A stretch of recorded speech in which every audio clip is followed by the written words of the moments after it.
back to the newsroom. Thank you. Excellent interview, very informative. I learned a lot. Yes, yes. So now Emily is going to wrap us up with a few more information regarding the legal effects of having an independent contractor versus an employee. Yes, I just recently learned from a local attorney here in town that unlike employees, independent contractors are not covered by federal or state wage and hour laws. They're also ineligible for employee benefits, such as health insurance and participation in retirement plans, which might have been mentioned earlier. They also cannot form labor unions. While the companies are not prohibited from employing independent contractors, they can obviously get into serious trouble, as we have mentioned throughout this news segment. Employees are covered under the Fair Labor Standards Act, which is the law that includes minimum wage and things like that, but independent contractors are obviously not included under the Fair Labor Standards Act because they are not employees. When courts are looking at cases that are presented of misclassification, they're going to be reviewing the economic reality of the relationship between the supervisor and the employee or independent contractor and deciding between those instances if they're in fact an independent contractor.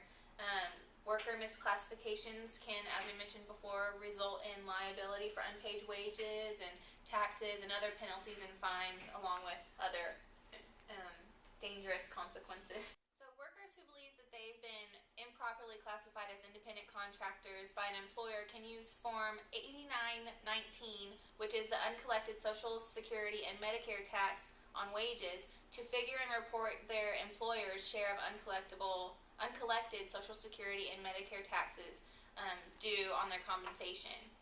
So whether someone is or is not an independent contractor, it's obviously very critical in determining many of the employer's obligations.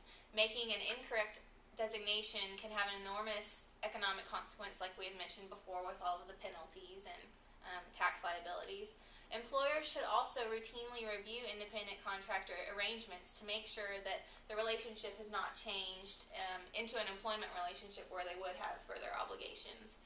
Companies can also reduce their exposure to wage and hour lawsuits and government investigations by working with legal advisors to help them determine if they have independent contractors or employees. Thank you, Emily, for that extra research. Yes.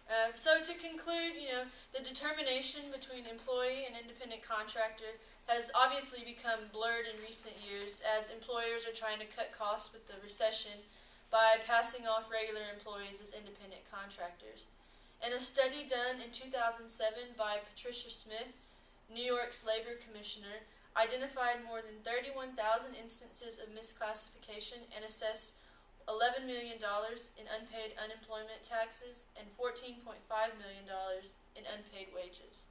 And so due to this increase in the misclassifications of employees, the government officials are aggressively pursuing companies who are guilty of this malpractice by hopefully enacting stricter penalties. The Obama administration actually plans to expand investigation by hiring 100 more enforcement personnel, and the IRS has also begun auditing 6,000 companies to see whether they are in compliance with these laws.